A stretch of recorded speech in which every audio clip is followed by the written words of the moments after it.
반갑습니다. 불교 경전 가운데 가장 널리 알려진 경전이 무엇인 줄 아십니까? 반야신경입니다. 반야신경은 260자로 이루어져 있습니다. 그리고 원 이름은 반야 바라밀라 신경. 반야는 지혜를 뜻하죠. 바라밀다. 이 언덕에서 피안의 저 언덕으로 건너간다. 바라밀다. 신경은 가장 핵심이 되는 경전을 말합니다. 그래서 반야 바라밀다 신경은 지혜로서 이 언덕에서 저 언덕 피안의 세계로 건너가는 가장 핵심이 되는 경전이다. 이런 뜻입니다. 우리가 반야 신경을 가장 널리 이용을 하고 또 불교 행사에서도 많이 독송을 하고 있습니다. 그리고 우리가 널리 알고 있는 건강경이 어떤 상, 고정관념에 대해서 머무르지 마라. 거기서 벗어나야만이 결혼에서 벗어날 수 있다. 이런 것을 이야기한다면 반야신경은 공사상을 이야기합니다. 공에 대한 사상은 무엇입니까? 공에 대한 사상은 무엇이 없다 이런 뜻이 아니라 일체 모든 것은 고정불변한 실체가 없다, 무상하다, 변해간다 이런 것. 또 내라고 할 만한 것도 없다, 무아사상. 이런 변화무쌍한 모든 것을 전체적으로 우리가 공이라고 이렇게 반야신경에서 이야기를 하고 있습니다. 반야신경은 관자재보살, 관세음보살이죠. 관자재보살께서 사리자 존자에게 이야기를 합니다. 무엇에 대해서 이야기를 합니까? 공에 대한 이야기. 공에 대한 이야기를 함으로써 그것을 깨우친다면 여러 보살님과 부처님과 마찬가지로 깨달음을 얻을 수 있다. 그런 내용을 이야기한 것이 반야신경입니다. 단 260자로 되어 있지만 불교의 핵심 사상이 가장 잘 표현되어 있는 그런 경전입니다.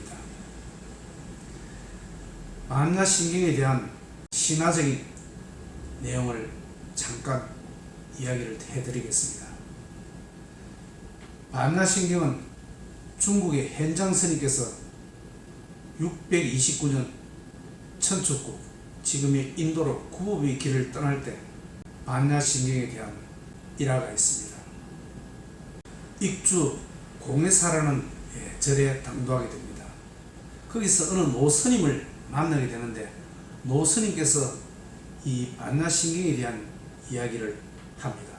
삼세제불의 신묘법문인 이 반야신경을 잘 알고 수지독송 한다면 유학을 갔다 오는 과정에서 온갖 악기를 물리치고 무사히 잘 다녀올 수 있다. 이런 이야기를 현장스님께 하였습니다. 그래서 천신만고 끝에 현장스님은 인도의 나란타사라는 절에 당도하게 됩니다. 거기서 보니 그 익주 공해사라는 절에서 배웠던 노스님께서 거기에 계시는 것이 아니겠습니까? 그래서 거기서 노스님이 하시는 이야기가, 너가 열심히 반야신경을 외우고 수지독생한 덕택에 아무 사고 없이 무사히 여기에 당도했다. 내가 관음보살이다. 이런 이야기를 하면서 혼련이 사라졌다는 그런 전설적인 이야기가 있습니다. 여튼 반야신경은 우리가 알고 있는 공사상에 대한 것을 사리자 존재에게 이야기를 하는 것입니다. 그 공에 대한 개념을 깨우침으로써 여러 보살들과 부처님도 깨달음을 얻었다. 거기에 대한 이야기입니다. 자, 반야신경의 몇 가지 핵심되는 내용을 제가 이야기를 하겠습니다. 마하반야 바라밀라신경, 지혜로서 저 언덕을 건너가는 핵심이 되는 경전이다, 이런 뜻이죠. 관자재보살, 핵심이 되는 내용입니다. 관자재보살, 행심반야 바라밀다시 조견오음 개공도 일체고해, 이것이 반야신경의 가장 핵심이 되는 구절입니다. 행심반야 바라밀다시, 관세음보살께서 깊은 반야 바라밀다시를 행할 때 핵심이 이것입니다. 조견오음 개공도 일체고해, 조견, 본다는 뜻이죠. 오온, 오온이란 우리의 몸과 마음을 말합니다. 불교에서는 몸과 마음을 색수상행식이라고 말하죠. 색은 우리의 몸을 말하고 수상행식이 마음입니다. 수는 느낌이고 상은 생각이고 행은 마음의 작용, 인식의 작용을 말하며 식은 마음을 말합니다. 이것을 전체적으로 우리의 몸과 마음을 말하죠. 이 몸과 마음은 어떻다는 뜻입니까? 공하다는 뜻입니다. 공하다는 뜻이 없다는 뜻이 아니라 이야기했듯이 연기법으로 우리의 몸과 마음은 수시로 변한다, 이런 뜻입니다. 우리는 인생이 살아가면서 많은 괴로움에 직면하지 않습니까? 왜 그렇습니까?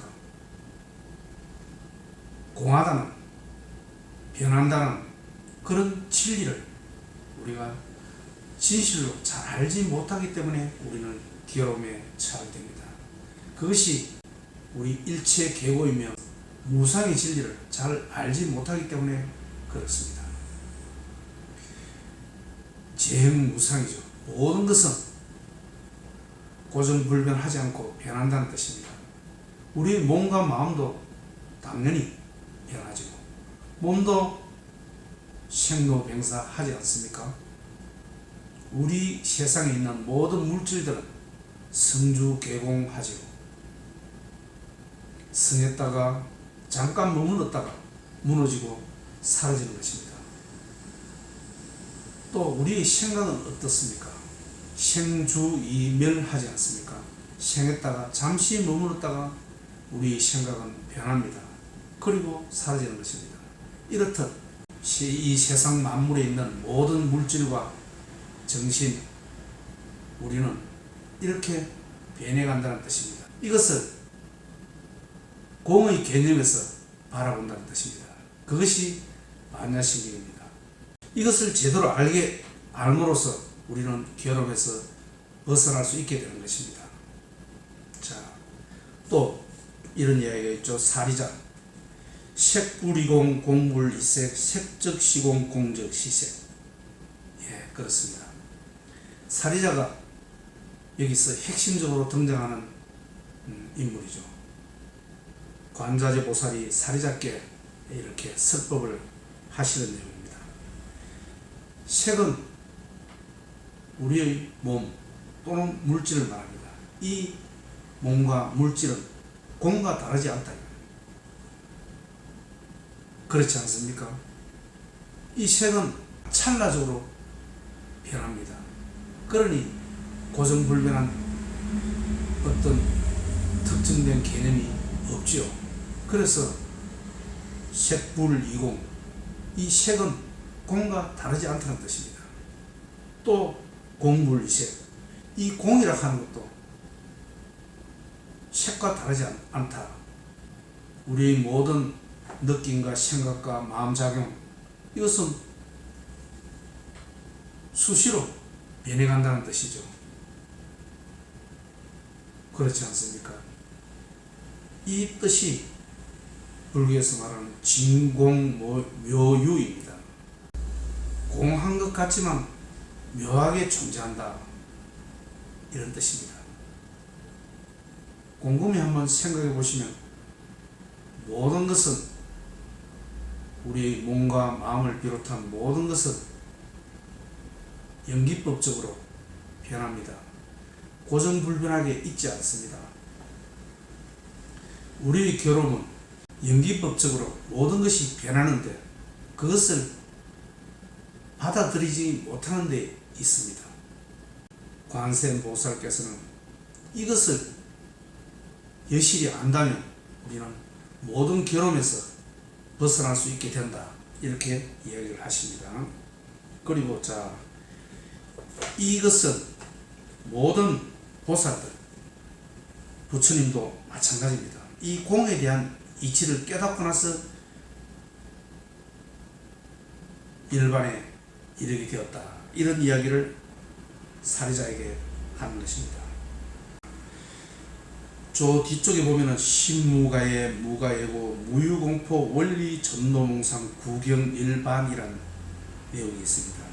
이런 공의 이치를 깨우치게 되면은 걸림이 없습니다. 어디든지 간에 걸림이 없다 보니 자동적으로 두려움이 없습니다. 신무가예 무가예고 무유공포 원리 전도몽상 구경열반, 공에 대한 사상을 제대로 알게 되면은 무가예고 걸림이 없습니다. 그렇다 보니 무유공포, 두려워할 일이 없다, 이런 뜻입니다. 이 내용을 모든 보살들과 부처님께서 아시고 구경일반에 이르렀다, 이런 내용입니다. 그래요, 모든 사람들이 많이 알고 있는 이 반야신경의 핵심은 공에 대한 이치를 깨달아라, 이 말입니다. 공에 대한 이치는 연기법적으로 모든 것이, 우리 몸과 마음을 비롯한 모든 것이 변화된다, 이것이 공사상인 것입니다. 이것을 여실히 알게 되면 우리가 걸림없는 삶을 살게 되면, 또 두려움 없는 삶을 살게 되면 해탈 열반할 수 있다, 이런 이야기의 핵심이 반야신경이라고 생각합니다. 감사합니다. 오늘은 여기까지 하겠습니다.